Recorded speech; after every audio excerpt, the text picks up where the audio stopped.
Race number 2 in the chase for the Sprint Cup, 400 laps at Dover International Speedway Sunday. A good crowd, good weather after some morning doubts, but no doubt about who mastered the Monster Mile this time.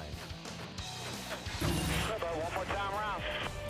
And Johnson's looking for checkers yet again here in Dover. Jimmy Johnson looking like a 3-time champion should. Commanding the race here today at Dover International Speedway, he will win. He has led 3 times for 271 laps, and Jimmy Johnson wins it at Dover. Jimmy Johnson scored his 4th win of 2009 and 5th career win at Dover, leading the last 225 straight laps for the victory. Mark Martin kept the championship lead with his runner-up finish, his 5th straight top 5. We'll talk about the racing, the wreck, the restarts, and much more with our Monday Roundtable panel next on NASCAR Now.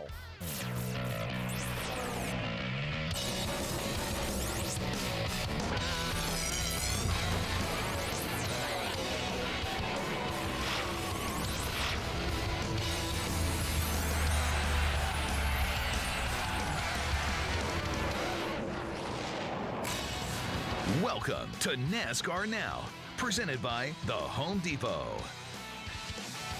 And from the Home Depot Garage Studio, welcome to the Throwing Down the Gauntlet edition of the NASCAR Now Monday Roundtable. The team hunting a 4th consecutive championship certainly gave the competition something to think about after a dominating performance on Sunday that left us plenty to talk about. We'll do that with this week's Roundtable panel. Ray Evernham, Randy LaJoy, and Ricky Craven. Your opening impression of Sunday's race? Just a dominant performance. 48 at top of its game showed why they are the 3-time champion.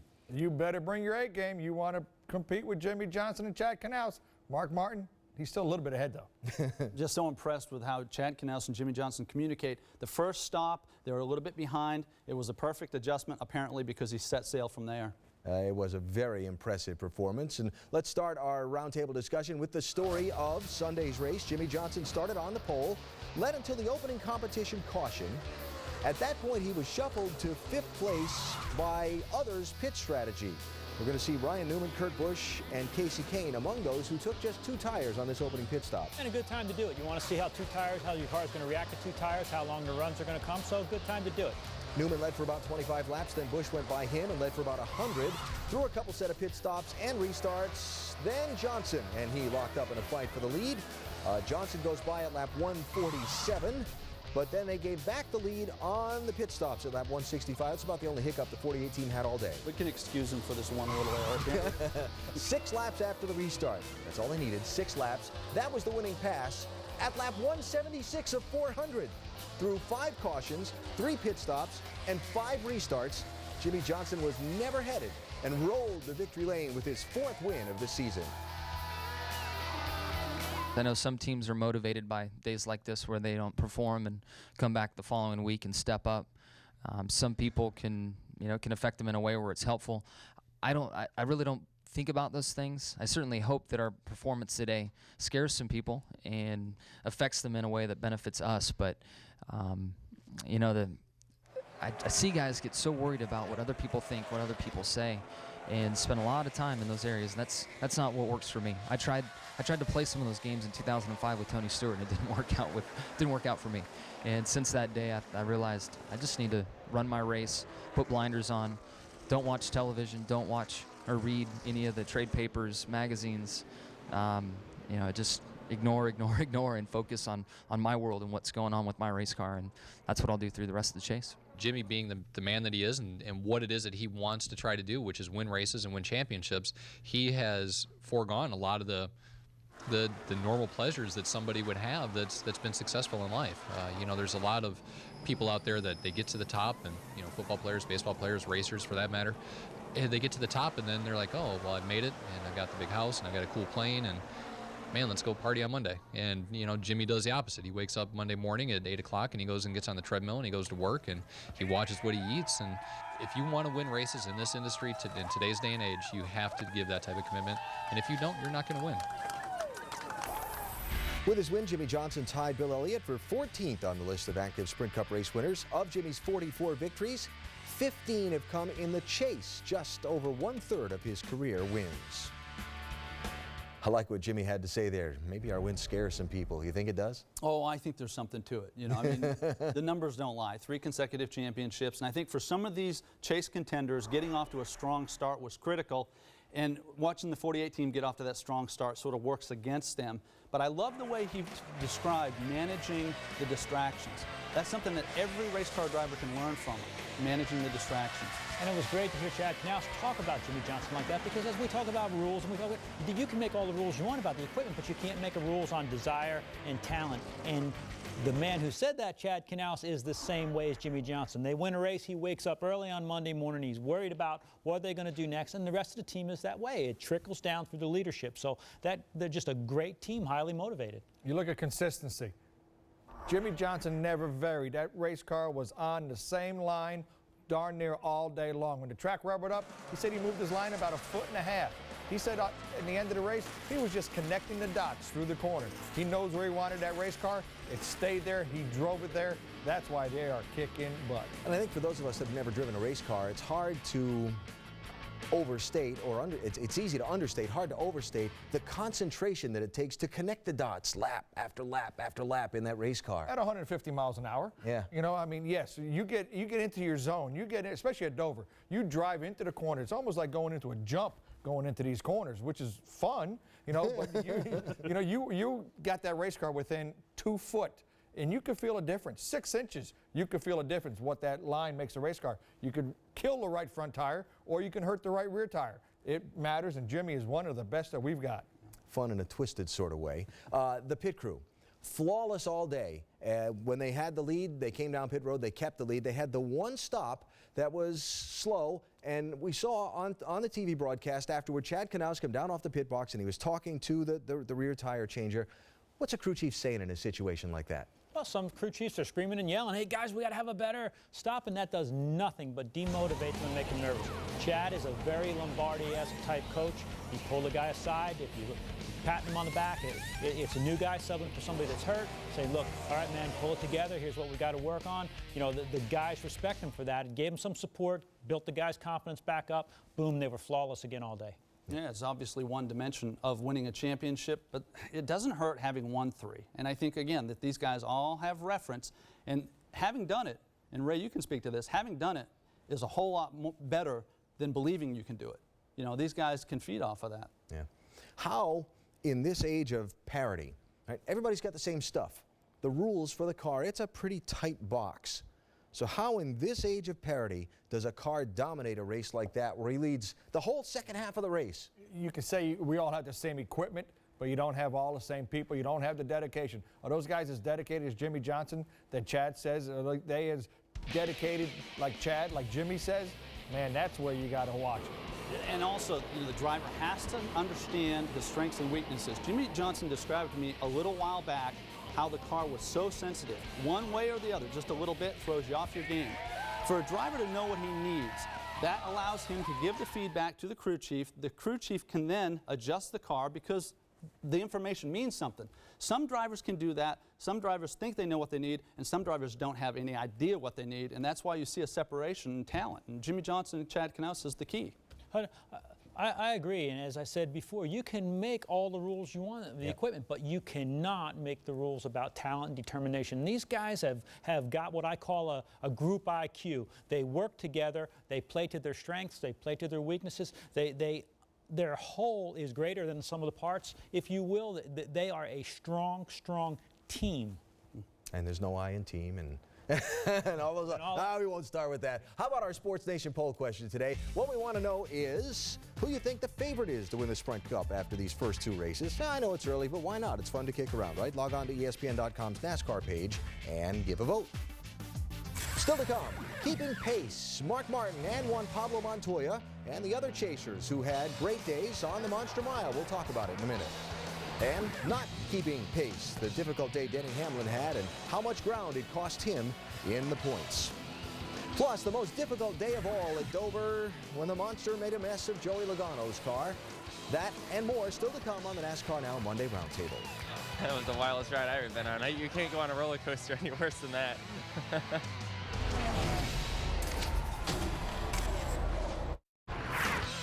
NASCAR Now, presented by the Home Depot. Visit homedepot.com. More saving, more doing. That's the power of the Home Depot. Chasers took 8 of the top 10 spots at Dover. Mark Martin's car was terrific on long green flag runs. He ended up second. That's a first and a second to start the chase. That kind of average will probably be okay for him. Juan Pablo Montoya started second, finished fourth. Another guy with back-to-back top fives. His confidence is building with every race. He's looking great. Kurt Busch started the 2-car in the 16th position on Sunday. Team used a 2-tire stop to try and get track position early. Kurt led 99 laps, second most on the day. He wound up finishing 5th on his afternoon. Jeff Gordon started 7th, finished 6th. Yeah, Jeff had a good day. Really, if it wasn't for a late race pit miscue, I think the Hendrick cars would have been 1, 2, 3 yesterday. See the problem with the air gun on the Jeff Gordon late pit stop. Now Casey Kane started 6th, used the 2-tire strategy to get track position early, then struggled with the handling on his car for a chunk of the day. Still though, came back and finished in 8th. Top 10 run there after the tough start at New Hampshire. And Ryan Newman led 29 laps after also using that 2-tire strategy to get track position early. He ended up 10th at the finish. Let's hear from these drivers on their Dover days. We really struggled getting into the corner, which we hadn't in practice. We made a couple changes overnight and think we hurt ourselves with the U.S. Army Chevrolet. And what we did to fix the first third hurt the second 2/3. And you can't hurt 2/3 for 1/3. I mean, we did it just to make it so we could survive the race, but finishing 10th was, we had a car at times that was better than that. You know, when you have a second place car, you gotta finish second or contend for the win. And we had a problem with a gun on pit road, and you know, I don't know what you do about that, but we'll try to fix it for the next time. And it's just nice to run good. I mean, 48 was in a league of their own, but you know, I felt like we were second best. We led some laps, and I felt like we had a nice rhythm to today. And maybe where we could adjust and be better is during the race. As the track rubbered in, we couldn't turn as good on corner exit, and that'll hurt you a little bit down the straightaway too. So all in all, though, good run for our Dodge and everybody that's running with us. You know, we had to borrow the 12 guys right front tire changer today because our guy got hurt. So, you know, we're just piecing stuff together. Pat's on his way out. I'm with this program forever. Love these guys, and nice solid run for us today. We just got too tight there at the end. And, you know, whoever would restart third or second always would, you know, it was, you know, being in the outside was the way to go. And, you know, we were fourth with 2 restarts to go, jumped to second. Then we restarted second and dropped to fourth. And lost too much ground, and we were just too tight at the end. But, you know, another top 5, so I can't complain. We were off just a little bit even on the long run, even though, you know, we would get where we could beat almost, you know, most of the crowd. We just didn't hit it perfect. But as competitive as it is, I'm very proud and how well we hit it, and what a great race that Alan and the team gave me. All right, so thoughts on many of the chase drivers on their days in Dover. Mark Martin particularly impressed you, Ricky. Guys, we talk so much about Mark being 50 years old and what's that mean, and you're seeing it. It's textbook. In the first 2 races, Mark Martin is showing what that experience is worth. He's gotten better as the race goes along, which we all understand is extremely difficult to do. Some teams start fast, get slower. They were at their best at New Hampshire at lap 200, took the lead around 2:06, went on to win. At Dover, he was at his best in the last 25 laps and finished second because of it. That's textbook, guys. You got to be at your best at the end of the race. Mark Martin's 50 years has something to do with that. Yeah. Jeff Gordon, Casey Kane. We talked on last week's program how Dover was a must weekend for them. They had to have a good finish. You know, and I think that Jeff Gordon and Casey Kane both got those good finishes. You know, Jeff Gordon had a car that was second, third place all day long. That late race problem with the gun took him back. But I think he has put himself, at least saved himself for another week. If the 5 or the 48 falter, I believe the 24 is strong enough. The 9 car did what they could do. They got a solid 8th place finish, but I think that basically that engine problem kind of took them out of the hunt for the championship. But under tough circumstances, Kenny Francis, Casey Kane showed that they can run that car in the top 10, top 5 under the right circumstances. Yeah, I was monitoring Casey's radio for a time during the race, and he was really frustrated at the handling of the car, yet they kept at it, got a top 10 finish out of the day. That's solid. And Juan Pablo Montoya on your mind. You know what, Juan Pablo Montoya, here's a guy that's won F1 races, IndyCar races. How talented is this guy? 2 race cars, 2 brand new race cars the last 2 weeks. This race team is focused on this chase. Juan Pablo is his 2nd full year in Sprint Cup racing. How good is this guy? Who knows? He is on top of his game. He's running this thing all over these regular guys. And man, I tell you what, Juan Pablo, he's going to win an oval race soon. You know, I thought was kind of telling. We did the side-by-side feature on NASCAR Countdown before the race with Juan Pablo and Brian Patty. They were finishing each other's sentences. Sitting there on the couch of the motorhome. And, you know, those are 2 guys that have got their act together. We've probably not given enough attention to Brian Patty, but being synchronized like that is not something that you can just obtain. It's just a matter of fate. Like, these guys hooked up and took off. And to Randy's point, Juan Pablo Montoya looks so comfortable in the car, which is very hard to do. Learning these cars, learning these tracks, learning all these drivers and their disciplines, and he's doing it. Not mentioned yet, Tony Stewart. Tony started the race in 22nd position, suffered some damage at the beginning of the lap 32 incident. The crew made repairs on the caution, which dropped Tony to 36th place. Started chipping his way forward, cracked the top 10 by gaining 3 pit stops, three positions on this pit stop. Don't try this at home, I'm a trained professional. Moved into the top 5, then pitted at lap 370 from 5th place. Restarted 12th with 27 to go. Tony finished his adventurous day in 9th spot. Every time we could get a long run, we could make up ground. We weren't a short run car. We needed 20 laps to get going every run. It seemed like if we could get at least halfway through a fuel run to the end, we could make up time on the whole field the last half of a run. I can't say I'm satisfied because we still lost points, but you know, that's how competitive this chase is too. I mean, a top 10 and you're not happy with it. So, you know, I'm proud of the effort of the team. I mean, I'm really proud of that. I mean, we dodged another bullet today, so you know, that's half the battle in itself. We'll talk more about the Logano wreck a little bit later, but first, Tony Stewart's side of that. He was apologetic to Joey. Any fault there? No, none whatsoever. It's so fast at Dover. The straightaways are quite short. You're wide open, and you just can't react quick enough to it. No, just think about yourself going down the highway at 70 miles an hour, how traffic accordions. You know, you're going twice as fast and you're running 6 inches apart. You just can't react. That was purely a racing accident. And all Tony thought when he seen that happening in his mirror, I hope his belts are tight. Yeah. Tony Stewart's thoughts on what happened in that wreck. Dude, I've never felt sicker in my life than when I hit Joey like that, because, I mean, we hit him a ton, and I didn't see it coming. That was the worst part. He had to check up, and something happened in front of him that made him have to do that. And I don't know what it was, but man, when he did it, we drilled him in a spot that you're supposed to still be wide open on the racetrack, but you could tell something made him check up first. You just can't see through the cars. Couple quick things to follow up on where Tony's concerned. When a driver's been involved in starting a wreck like that, he sees that car flipping out there out the side window. Difficult to get his brain back on the job? I don't believe so. I've been involved. I've wrecked a few guys, maybe.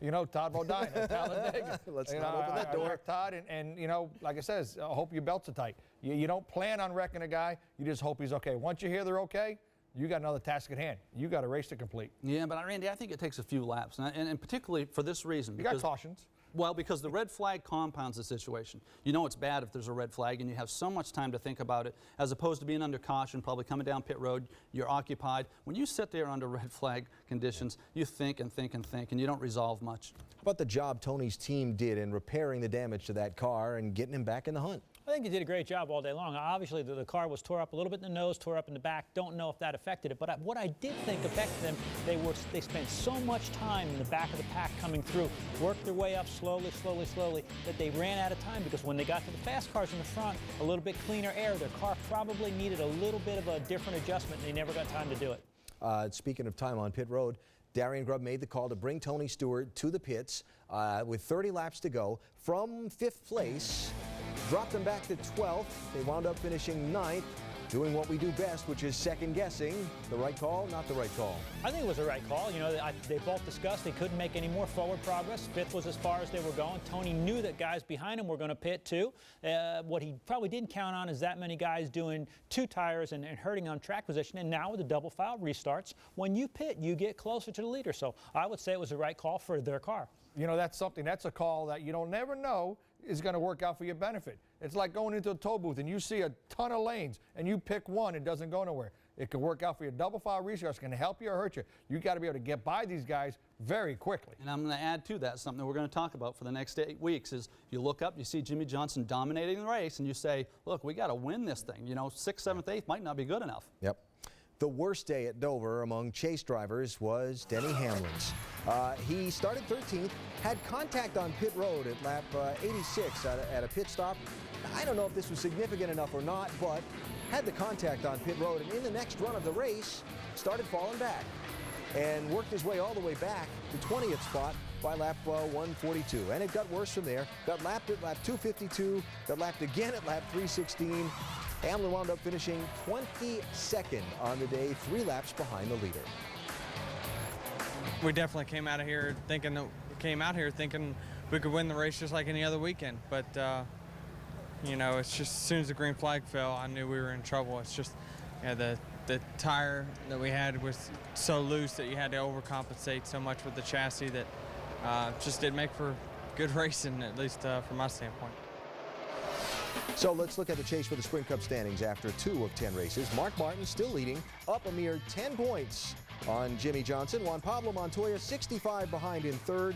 Kurt Busch 75 out in 4th. Tony Stewart 106 out in 5th. You see the plus minus there. 3rd, 4th, 5th all gained a spot. Denny Hamlin losing 3 spots down to 6th. The only other gainers and losers, Jeff Gordon up 2 spots. Brian Vickers down 2 positions. So having looked at the sheet of how many points back people are, and some of you have them in front of you now, willing to declare anybody out? Well, yeah, and every year people call me up and yell at me for this, but I really think that, you know, from 9th on back is basically eliminated.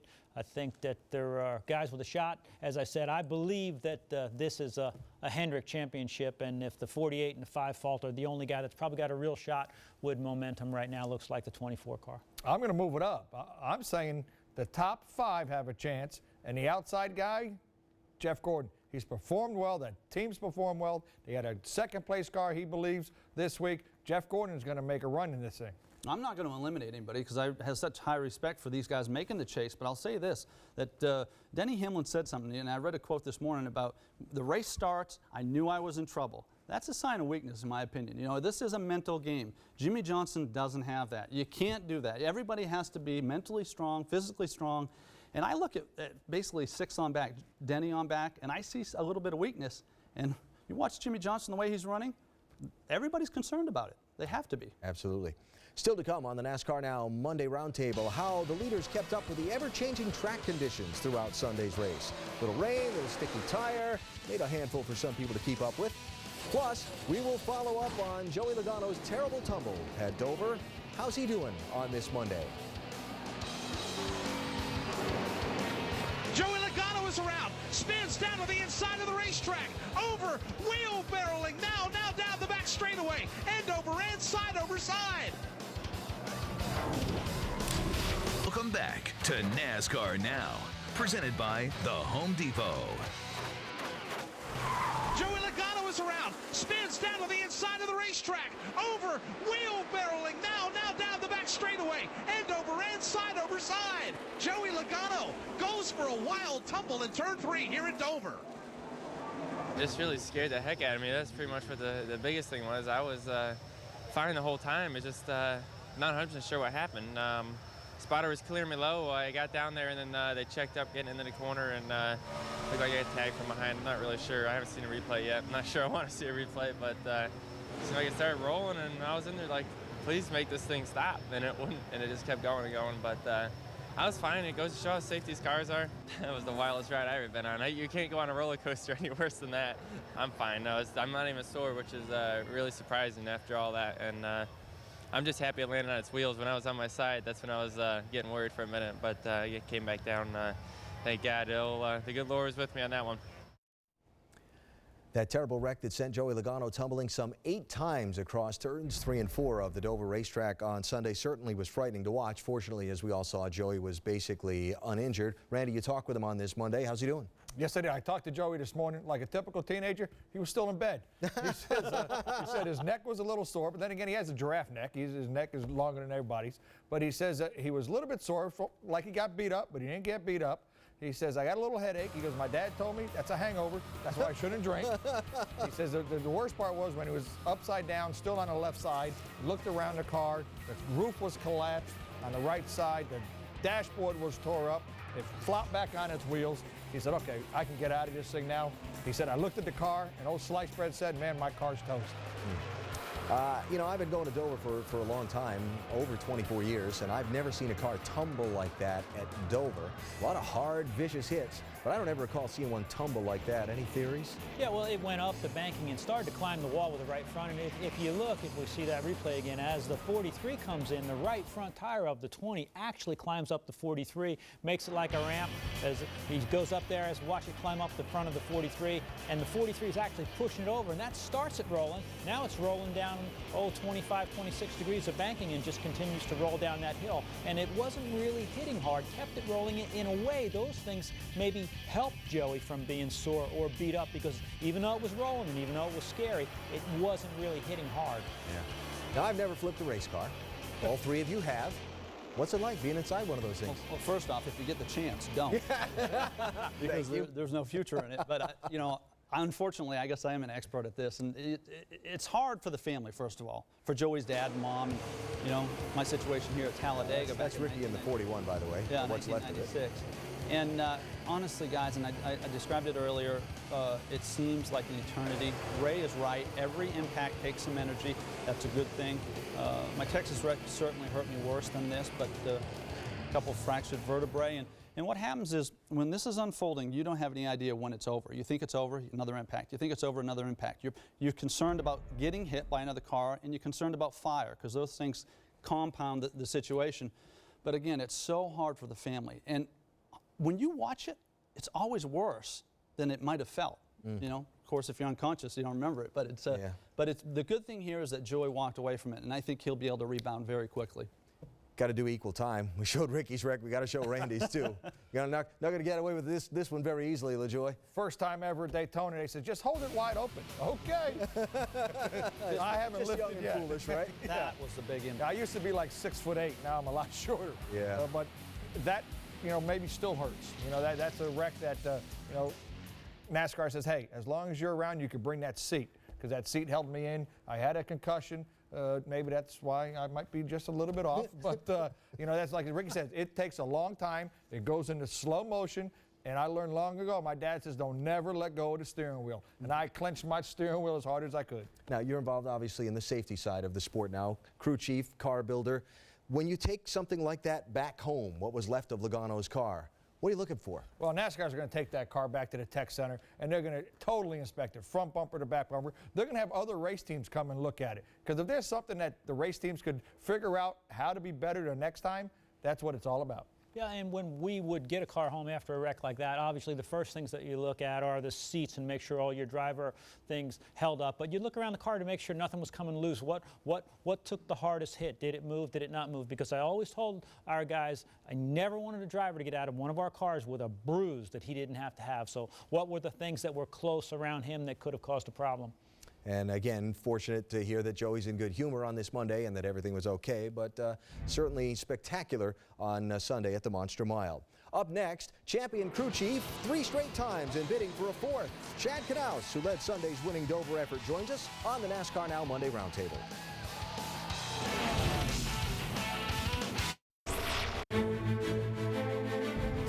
Monster Mile, one of the few venues in sports where the playing field itself has character that affects the competition.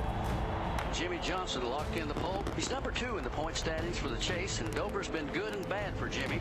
All right, boys, just like what we spoke about, it's all about desire. Got to have the want to get this thing done here this year. Step up on that wall with an inner arrogance, knowing that nobody's going to do your job any better than what you're getting ready to do it. Win on 3. 1, 2, 3. Ready, ready. Green flag. Still there. Clear, clear. Oh, we got trouble getting into 3, guys. And Joey Logano is around. Spins down on the inside of the racetrack. Over, wheel barreling. Now down the back straightaway. End over, and side over side. That flag will be out. Make sure you turn all your stuff off, point downhill. I hit him square, but man, I couldn't do nothing, bud. All right, what do you got there at the end of that deal? Car's pretty good. It's mainly free in, tight off. 3, 2, 1, right here. 4 tires and gas, hip round down right here. Shoot bar down. Turn in, turn in.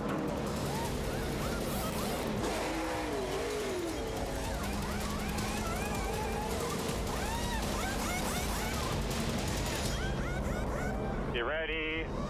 Go, go, go, go, go, go, go, go, go. Looks like the 2-car beat him off, guys. It will be Kurt Busch. He will gain the spot. Come on, boys. Decent one, but just slow it down, be smooth. You guys are faster than everybody by a long shot.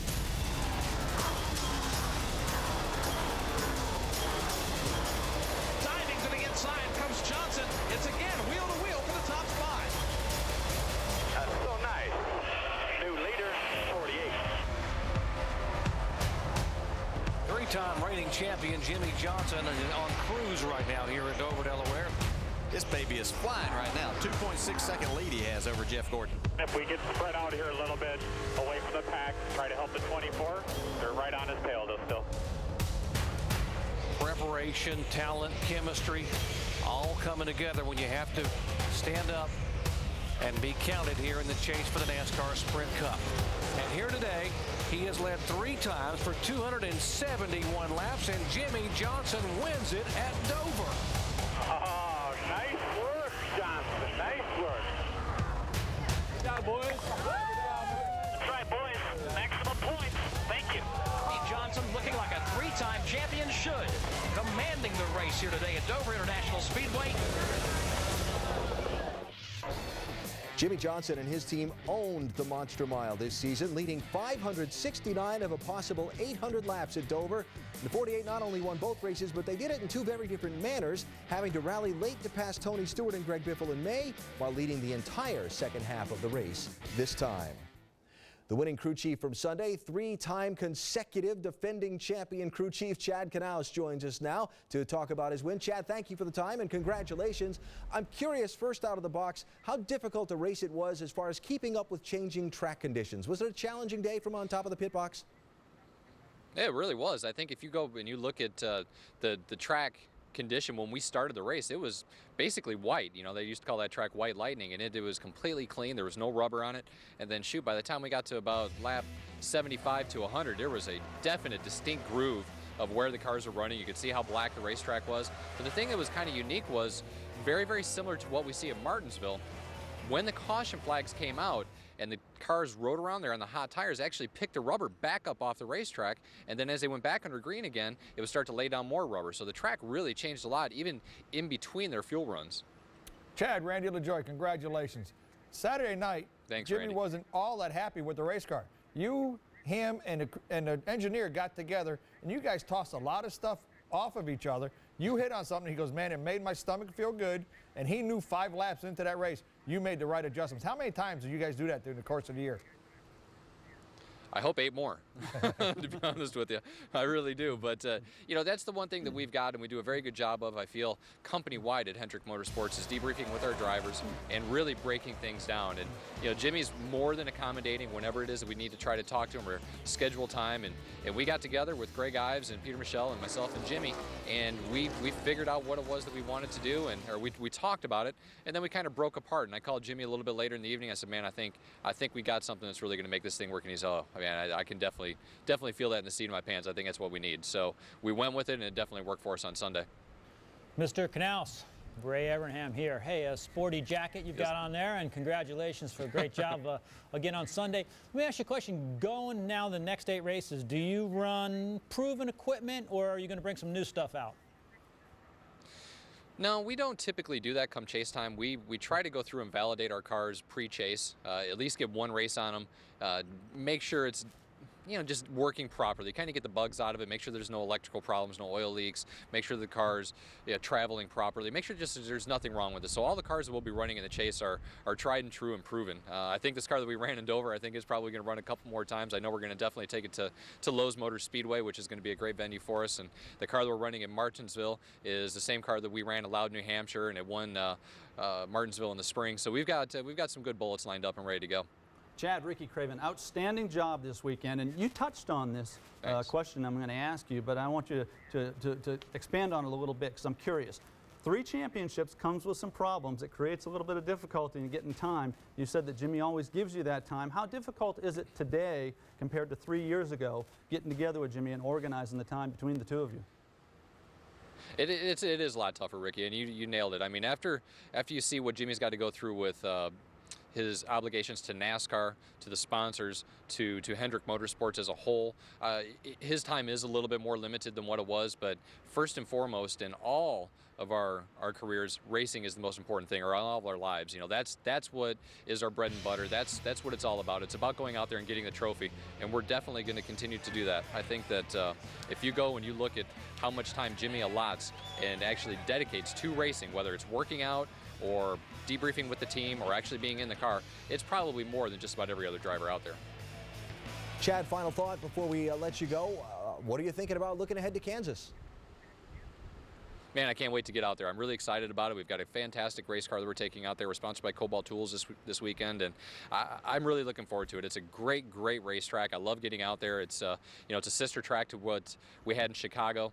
Mark Martin ran really well in Chicago, won the race. We ran exceptionally well out there as well. So I'm really looking forward to getting out there and seeing what we can do. Hopefully we can go out there and get another solid top 5 finish and hopefully vie for a win. Thank you again for the time. Congratulations on the dominating performance at Dover, and we'll look forward to seeing you in Kansas. All right, guys, thanks. Chad Canales, championship crew chief and the winner from Dover on Sunday. Up next, we talk about why the outside line worked and the inside line didn't on Sunday's Dover double file restarts. And we'll talk more about that topic we touched on with Chad, keeping up with the changing conditions. We'll explore our panel's thoughts on the subject when the NASCAR Now Monday Roundtable continues.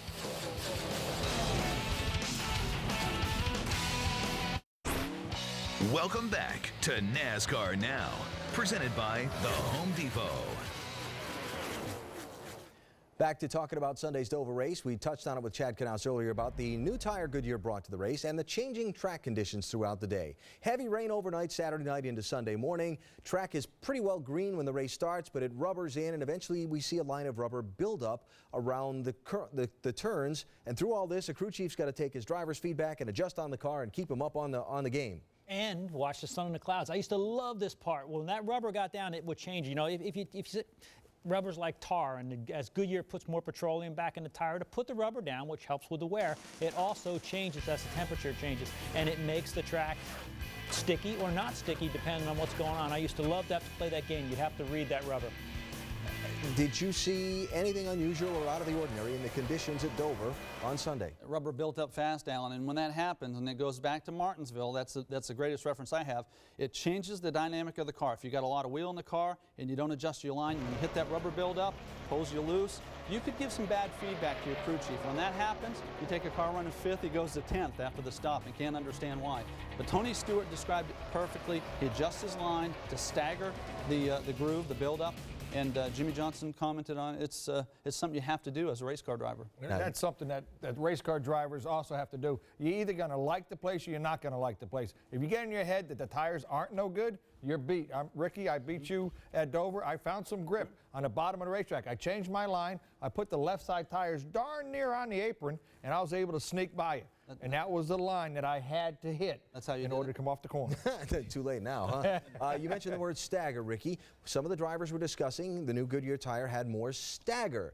Define stagger for us and what they were trying to do. Well, I'm going to define stagger completely different than Randy would define stagger, okay? But remember, he's had a concussion. Okay. Stagger, what we call stagger, is when the right rear tire is bigger than the left rear tire, and that's to help the car turn left because NASCAR cars predominantly turn left. So what Goodyear did was open up that stagger, either the left rear smaller or the right rear bigger, which helps the car turn, which takes load off the right front tire, which has been a problem at Dover. Cars abuse the right front tire, so Goodyear opened up the stagger to take a little pressure off the right front tire. And some drivers found a way to adapt to it, and some didn't. Next topic, restarts from Sunday's race. Didn't seem like the inside line was a very friendly place to be on late race restarts. We saw Mark Martin struggle on the inside line. Basically anybody that got stuck in that inside line for the restarts. Theories? Yeah, well, first of all, it's a theme that started with the double file restarts. These cars are very difficult, very edgy on the inside. That's always been a hard pass, Alan, because you lose a percentage of your downforce going into the corner, side by side. That's one area where they need to work on this car to improve it a little bit, because these guys cannot drive underneath one another successfully for a long period of time. As a driver, you want to get wide open 3/4 of the way through that corner like you do on a clean lap. You want to go full throttle 3/4 of the way through the corner. You got a guy on the outside here, you can't go till 7/8. You're like, oh, whoa, whoa, whoa. And you need more room when you're on the inside. Wiggle room. There you go. In case you start wiggling. Even I can figure that out. When we continue on the NASCAR Now Monday Roundtable, a look at our panel's picks as the top non-chase stories from Sunday's Dover race. Good picks as well. We'll talk about that in a minute.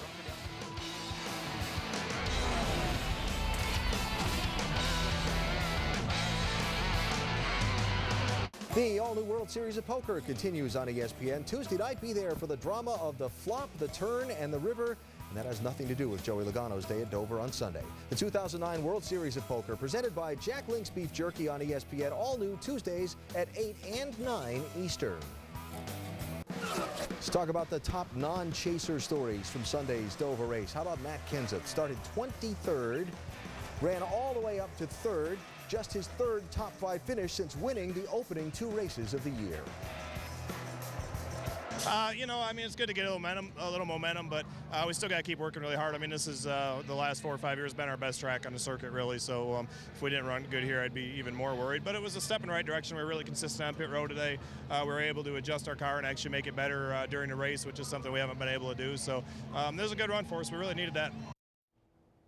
Our panelist picks for the best top the top non-chaser stories of the race. Mr. Craven had Mr. Kenseth. Yeah, it's very impressive for a couple of reasons. Number one, any one of these drivers will tell you that aren't in the chase. It's very difficult to race against these guys battling for a championship, and you run these cars on the edge. And Matt Kenseth did that, and he did it correctly, and he did it impressively.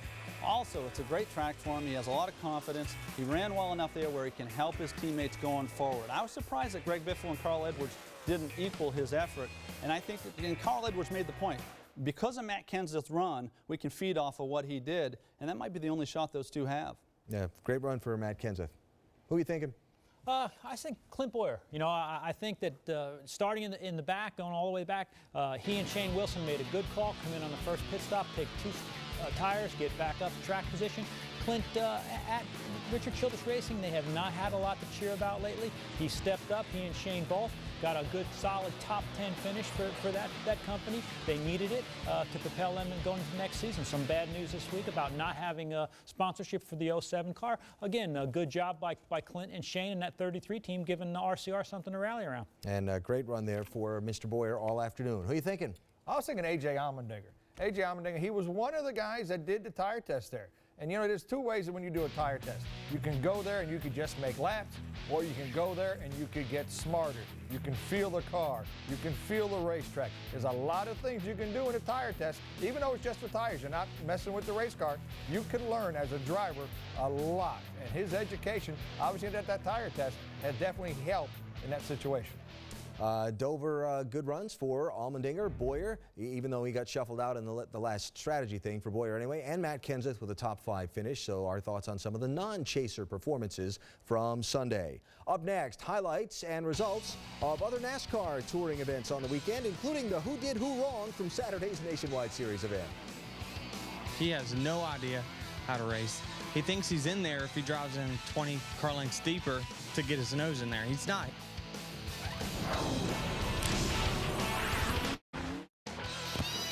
NASCAR Now, presented by The Home Depot. Visit homedepot.com. More saving, more doing. That's the power of The Home Depot. Tonight on Monday Night Football, the Carolina Panthers are in Texas to take on the Dallas Cowboys at the new Cowboys Stadium. Coverage begins at 7 Eastern with Monday Night Countdown served by Applebee's. Saturday, Dover, 200 miles for the NASCAR Nationwide Series. Kyle Busch leading the championship and on the pole, some 3/10 quicker than the field in qualifying. Kyle led the opening 117 laps, except during green flag pit stops, but then Clint Boyer came calling, going past at lap 118 and leading the rest of the way. Here's a wreck. Matt Kenseth, Ryan Newman. They run out of room. I mean, when you come out of the corners, it's like you're racing into a funnel, and they was about 6 inches too tight. 11 to go. Here's another wreck. Denny Hamlin and Brad Keselowski racing for 4th. Hamlin gets the worst of it. both had very differing views on what happened in the aftermath of the accident. The crews have a discussion, keep everybody calm heads. What about it, drivers? I tried to take advantage of me, and I had to make a decision of whether to let him or not, and you know, the rest is history. I was just sitting in the motorhome when y'all came up listening to that idiot talk. He has no idea how to race. He thinks he's in there if he drives in 20 car lengths deeper to get his nose in there. You know, that's why, you know, he'll get a ride and he'll hang around for a couple of years and people will realize that he's not really that good. Now, boys, play nicely. Clint Boyer gets his second win of the season, leading the final 83 laps. Big win for Boyer and Richard Childress Racing, who has had a tough season so far, at least by their standards in the Nationwide Series. NASCAR crowned 3 regional series champions over the weekend. Ryan Truex took the Camping World East Series title Friday at Dover. Jason Bowles won the Camping World West title in Roseville, California. And Andrew Ranger took the Canadian Tire Series crown Sunday in Fraserville, Ontario. Congratulations to all. Jimmy Johnson got the win at Dover and also tops Ryan McGee's power rankings this week. More at ESPN.com's NASCAR page. And now our Sports Nation poll results. After 2 races, who do you think's the favorite to win the Sprint Cup? Pretty much a toss-up between Martin and Johnson, it looks like to me, among most participating voters. I got Martin, baby. What about that someone else? What car number is that guy driving? David Gilliland will compete in 3 Sprint Cup races for Joe Gibbs Racing. He'll be a guest on NASCAR Now Tuesday. Kurt Busch at Rockingham testing at both the big and little tracks Tuesday and Wednesday. Mike Stefanik scoring his 70th Whelen Modified Series victory Sunday at Martinsville. The first driver outside of Sprint Cup to win 70 races in one series. Congratulations, Michael. Hey, did I tell you my kid run 3rd Friday night?